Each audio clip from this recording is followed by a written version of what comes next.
जाग तो गए। आपने देखा ना कि पहले तो खाली बंदे कहते ही थे, अब तो चप्पल और थप्पड़ भी मारने लगे। नमस्कार, आप देख रहे हैं लाइव टीवी इंडिया और मैं आपके साथ जुनैद अंसारी। बातचीत करेंगे फिर से जो है लिंचिंग शुरू हो चुकी है, मॉब लिंचिंग की बात करेंगे। एक आरोप लगा है अलीगढ़ में कि एक औरंगजेब नाम के लड़के की, बताया जा रहा है कि उसके ऊपर आरोप लगने के चोट था, 15 लोगों ने लिंचिंग कर दी। ये मामला जो अब तुल पकड़ता जा रहा है। इसमें अखिलेश यादव ने भी अपनी टीम भेजी है और साफ तौर पे जो उनके सांसद उन्होंने कहा है कि इसकी लड़ाई जो है हम ज़मीन से लेकर संसद तक लड़ेंगे। ये पहला मामला नहीं चुनाव के बाद, इससे पहले छत्तीसगढ़ में भी हुआ। अभी जो है गाजियाबाद के मोदी नगर में भी जो है गोली मार के कुछ मुस्लिमों की हत्या कर दी गई पानी विवाद को लेकर। तो एक तरफ जो है उत्तर प्रदेश के मुख्यमंत्री कहते हैं क्राइम जीरो है, फिर ये जो है इस तरीके से लिंचिंग क्यों शुरू हो गई। तो हमारे साथ जो है सुखविंदर सिंह रजकपुरिया है, हम इनसे बातचीत करेंगे। सर पहले तो बहुत बहुत स्वागत है आपका। बहुत बहुत स्वागत आपका भी जी, बहुत बहुत धन्यवाद जी। क्या कहेंगे फिर से जो अलीगढ़ में लिंचिंग हो चुकी है एक औरंगजेब नाम के लड़के की, उस पर क्या आपका क्या विचार है? हाँ, मैं देख रहा था उस खबर को, और उस खबर को देख के जितना दर्द शायद मुझे हुआ, उतना दर्द अगर सबको हो, क्यों किसी का बच्चा चला गया, और वो भी ऐसे देश के अंदर जहां हम सब रहते हैं, जहां मोहम्मद इकबाल का तराना गूंजता है। मोहम्मद इकबाल मुसलमान है, उनका तराना गूंजता है कि सारे जहां से अच्छा हिंदोसिता हमारा। अगर उसके मन में नफ़रत होती, उनके मन में नफ़रत होती, तो ये क्यों बोलते वो? असल में इसकी बीज की जो जड़ है ना सारी की सारी, ये कुछ तो उखड़ चुकी है। कुछ उखड़ चुकी है। हाँ, कुछ उखड़ चुकी है और कुछ उखड़नी बाकी है। अच्छा। अगर ये उखड़ गई तो ना पहले ऐसा कभी हुआ हमारे देश में, जात के धर्म के नाम पर कभी नहीं दंगे फसाद हुए, होने भी नहीं चाहिए, अगर हुए भी तो गलत हुए।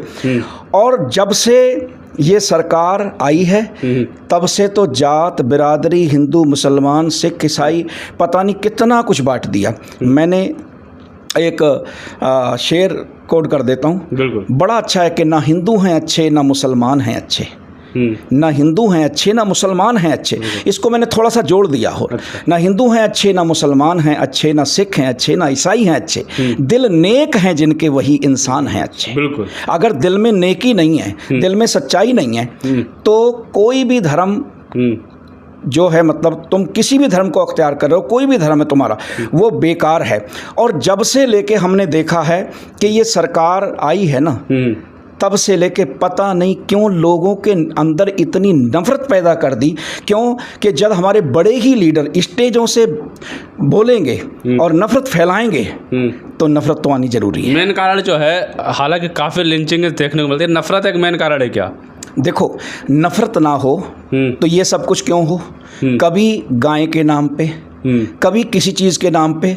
अब जितने भी टोटल बीफ के यहाँ पे हाथे हैं तो वो तो हिंदुओं के हैं सबके। तो वहाँ उस टाइम में मतलब क्या होता है, असल में लोगों को बहुत लड़ाया जा रहा है, और ये एक तरह से बहुत बड़ी राजनीति है। हमें समझना पड़ेगा, ये 2 बिल्लियों की लड़ाई में बंदर रोटी खा रहा है। अच्छा। हाँ, 2 बिल्लियों को जो रोटी मिली थी, तो बंदर तराजू लेके आ गया था कि मेरे होते हुए मेरी बहनें लड़ेंगी, और उसने आधी रोटी इधर आधी रोटी इधर, जो पलड़ा नीचा ऊंचा होता था तोड़ तोड़ के खाता रहता था, सारी रोटी खा गया और बिल्लियों को लड़ा गया। बस यही हो रहा है कि हमारे टैक्स के पैसे से, हमारे यहाँ के मेहनत के पैसे से ये लोग आनंद ले रहे हैं, ये लोग मतलब अपने ज़िंदगी बना रहे हैं, और हम लोगों की ज़िंदगी ये नरक कर रहे हैं। अब एक बात बताओ, योगी जी से ही पूछना चाहता हूँ मैं, योगी जी, क्या आप हिंदुओं के ही मुख्यमंत्री हो? क्या आप और जातियों के बिरादरियों के मुख्यमंत्री नहीं हो?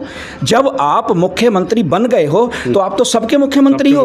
तो एक बात बताओ, आपका जो बुलडोजर है, पहली बात तो मैं बुलडोजर के हक में नहीं हूं बिल्कुल भी। न्याय जो देगा बुलडोजर नहीं देगा।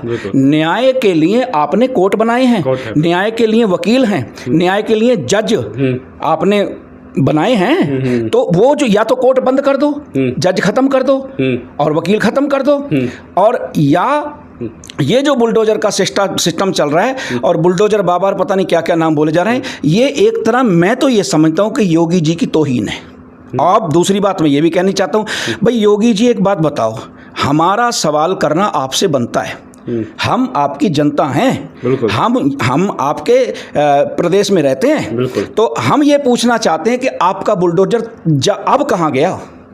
जब फरीद औरंगजेब की अब मौत हो गई है, उसको मार दिया गया, 15 लोगों ने घेर के मार दिया गया, ठीक है, किसी की दाढ़ी पकड़ के बोल जय श्री राम। क्या धर्म है भैया तुम्हारा? किसी की टोपी उतार रहे हो तुम, हैं? किसी की पगड़ी उतारने की कोशिश कर रहे हो, क्या कर रहे हो तुम? इस तरीके से तुम्हारा धर्म बन जाएगा आगे? क्या धर्म ये चीज़ कहता है? तो मैं बाबा जी से ये पूछना चाहता हूँ, योगी जी से ये पूछना चाहता हूँ, अब कहाँ है बुलडोजर? जब अजय सिंह टैनी ने 5 किसानों को कुचला, कहाँ गया बुलडोजर? लेकिन एक बात बता दूं आपके माध्यम से, जनता का जो बुलडोजर है ना योगी जी, ये बहुत खतरनाक है। नहीं खतरनाक है, टैनी पे चल चुका है, अब तैयारी ध्यान रखना आपकी है। अच्छा, हाँ, आने वाले, बिल्कुल मैं बताता रहा हूँ, ये बुलडोजर तो टूट जाएगा, लोहे का है, 10-20 साल चलेगा, टूट जाएगा, लेकिन जनता का बुलडोजर ना पहले कभी टूटा है और ना जनता का बुलडोजर अब टूटेगा। याद रखो, अजय सिंह टैनी पे चल गया, चल गया ना, तो इसी तरह हर एक पे चलेगा। जो हमारे देश के अंदर, जो हमारी जनता के अंदर, जो हमारे आपस के अंदर नफरत फैलाएगा, याद रखना, उस पर ये बुलडोजर चलना ही चलना है। आपके माध्यम से एक चीज़ मैं कहना चाहता हूँ, याद रखो, ये देश खाली आपका नहीं है। देश के लिए मैंने पहले भी आपके माध्यम से कहा था कि अगर आप मुसलमान चिल्ला रहे हो तो भाई इंडिया गेट पे आप उस पत्थर को देखो, जाके जहाँ पे हमारे मुसलमान भाइयों ने कितनी शहादत दी हैं, उनके नाम आज भी लिखे हैं। क्या आप उनके नाम मिटा दोगे? क्या उनके नाम आप ख़त्म कर दोगे? ये तो असल में नफ़रत फैला के हम किस गड्ढे में जा रहे हैं। ये देश सबका है, किसी एक का नहीं है। वो जो राहत इंदौरी बोलते थे ना कि सभी का खून है शामिल यहाँ की मिट्टी में, वो बोलते थे किसी के बाप का हिंदुस्तान नहीं है, तो किसी के बाप का थोड़ा ही है, ये तो सभी देशवासियों का है, जो है यहाँ पे सबका है, ये तो सबका है। और नियम कानून सबके लिए एक कर दो ना भाई, नियम कानून सबके लिए एक कर दो। एक तरफ आप बोल रहे हो कि हिंदुस्तान मतलब हिंदू राष्ट्र बनाना है, ठीक, मैं ये नहीं कह रहा कि खालिस्तान मांगो या खालिस्तान मिले, मैं उसके लिए बात नहीं बोल रहा, ठीक, लेकिन मैं ये कह रहा हूँ कि जब एक बंदा भागेश्वर धामवाला सरेआम बोल रहा है हिंदू राष्ट्र बनाएंगे, तो दूसरे मांग रहे हैं, तो उसको भी जेल में डाल दो ना।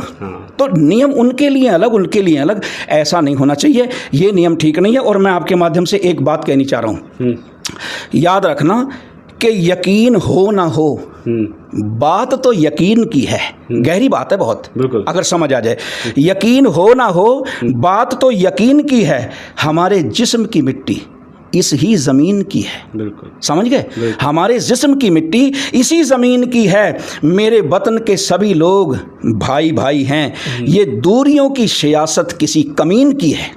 ये जो दूरियां आपस में डलवा रहे हैं, ये कोई कमीना नहीं बंदा कर सकता है, ये कोई माड़ी सोच वाला बंदा कर सकता है, लेकिन जो अच्छा बंदा होगा वो तो मजहब नहीं सिखाता आपस में बैर रखना। नफरत करने वाले ही दूरियां बना रहे हैं एक दूसरे के बीच में, और सत्ता की रोटियां सेक रहे हैं। देखो, ये तो हमें सरेआम पता ही लग गया ना भाई, ये तो इतने दिन से हम देख रहे हैं कि एक हिस्से को आप मतलब इतना वो कर रहे हो, दूसरा हिस्सा जो है उसको आप कुचल रहे हो, हैं भाई। एक तरफ आप जो है गाय को कह रहे हो कि मेरी हमारी गाय माता है, दूसरी तरफ जितने भी बने हुए हाथे हैं, तो वो टोटल के टोटल उस पे जो परमिट हैं वो हिंदू भाइयों के हैं। तो ये सब असल में ये जागना पड़ेगा, और जाग तो गए लोग, जाग तो गए, इस बार लगा चुनाव। मैं बताऊंगा कैसे जागे, जाग तो गए। आपने देखा ना कि पहले तो खाली बंदे कहते ही थे, अब तो चप्पल और थप्पड़ भी मारने लगे।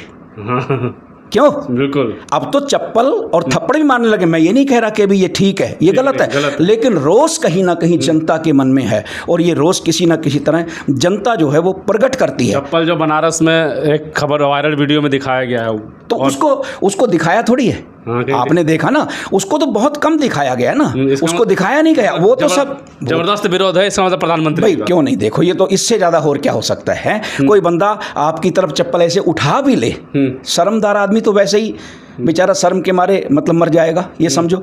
और हमारे देश के प्रधानमंत्री, मैं गलत बोल रहा हूँ, ये बिल्कुल गलत है कि उनके ऊपर किसी ने चप्पल मारा, कोई गलत बात कहे, बिल्कुल गलत है, लेकिन उनको भी ठीक होना पड़ेगा।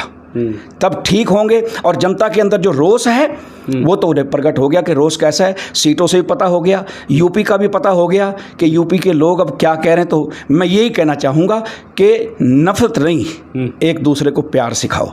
आप पीएम सीएम जो भी हो, आप वो पूरी जनता के हो। लेकिन सवाल ये होता है बाजी कि कहते हैं कि धर्म बचाओ, क्या धर्म बड़ा है इंसानियत? क्योंकि धर्म की आग में लगातार जो है देश जलता, जितने भी देश धर्म की आग में जले हैं बर्बाद हो चुके हैं। हाँ बिल्कुल, ये बात आपकी बहुत गहरी है। जब भी धर्म के नाम पे झगड़े हुए, देखो चाहे वो सन 47 था, चाहे कोई भी था, वो बिल्कुल ही गलत था। और जब भी धर्म के नाम पे किसी देश को, किसी मुल्क को, किसी शहर को, किसी गांव को बर्बाद करना हो ना, तो उसको धर्म में बांट दो। आपने बहुत सोना सवाल करा। मैं एक चीज़ बता रहा हूँ आपके माध्यम से, धर्म क्या है। मैंने एक दिन एक चीज़ पढ़ी थी बड़े कमाल की, कि एक इंसान की हड्डी, ख़त्म हुए मरे हुए इंसान की हड्डी मिली, और उस हड्डी को साइंस ने देखा, तो बड़ी ध्यान से सुनने वाली बात है, तो साइंस ने ये तो सिद्ध कर दिया कि ये इंसान की है या औरत की है, मर्द की है या औरत की है, काले की है या गोरे की है, जवान की है या बुढ़े की है। लेकिन ये बात वो सिद्ध नहीं कर पाए कि ये हिंदू की है या मुस्लिम की है। तो इसका मतलब ये है ही नहीं ना। इंसानियत ही सबसे बड़ा धर्म है। बार बार आपके चैनल के माध्यम से मैं यही कहता हूँ, इंसानियत से बड़ा धर्म कोई भी नहीं है। अगर साइंस उस हड्डी को ये नहीं पहचान रही कि हिंदू है, मुसलमान है, जाट है, चमार है, कौन है, किस बिरादरी का है, तो और जब आप हॉस्पिटल में भर्ती होते हो तो एक पानी की बोतल, अभी पानी के लिए बंदों को मार दिया गया ना, है पानी विवाद में मुस्लिम को गोली मार दी गई। एक पानी की बोतल तो आप पूछ के लेते हो कि किस बिरादरी का है भाई, तो उससे पानी लेते हो। जब आप बीमार रहते हो तो खून की बोतल तो आप बिना ही पूछे ले लेते हो। इसका मतलब धर्म कुछ और है, पढ़ाया कुछ और जा रहा है। तो हमारे जो लीडर्स हैं, इनको सोचना चाहिए कि जनता को आपस में ना बांटें, जनता को आपस में प्यार दें, और ऐसा लगे उनको जनता को कि योगी जी हमारे भी हैं। खाली ऐसा ना लगे कि मोदी जी हमारे हैं, उनके नहीं हैं, इनके नहीं हैं। नहीं, ये छोड़ना पड़ेगा। अगर ये नहीं छोड़ेंगे तो मैंने शुरू में बोल दिया कि कुछ तो नफरत की जड़ें उखड़ चुकी हैं और कुछ उखड़नी बाकी हैं, रहेंगी नहीं, क्योंकि ये भारत देश है। इन्होंने हमेशा मुंह तोड़ जवाब दिया। अगर ये लंबे गुलाम भी रहे ना, तो इन्होंने आज़ादी भी ली है ना। इतना लंबा गुलाम होने के बाद कोई देश बच नहीं सकता, लेकिन इन्होंने आज़ादी लेके दिखाई है। तो नफरत से भी ये देश के देशवासी आज़ादी लेंगे, और लेनी चाहिए, ये हक बनता है। मैं यही कहना चाहता हूँ आपके माध्यम से कि धर्म एक इंसानियत है, इंसानियत है, इंसानियत है, इससे बड़ा और कुछ नहीं है। कुछ नहीं है। बिल्कुल, बहुत बहुत शुक्रिया आपका। बिल्कुल साफ तौर पे जो है आपने सारी बातें सुनी, और सुनना भी चाहिए, और समझना भी, इस बातों को बारीकियों से भी समझे कि धर्म पढ़ाया कुछ और जाता है, लेकिन असल में जो इंसानियत ये सबसे बड़ा धर्म है। सवाल ये उठता है कि इंसाफ मिलेगा या नहीं मिलेगा। जैसे शुरू में कहा है कि नफ़रत तो कुछ उखड़ चुकी है और खुद उखड़ना जो है अभी बाकी है। अब देखने वाली बात है, जो लगातार ये केस हो रहे चुनाव के बाद जो है, इस पर कितनी सरकार जो है इंसाफ देती है औरंगजेब को, या और भी जो केस में उनको इंसाफ मिलता है या नहीं मिलता है। जो भी अपडेट होगा हम आपको देते रहेंगे। तब तक के लिए धन्यवाद।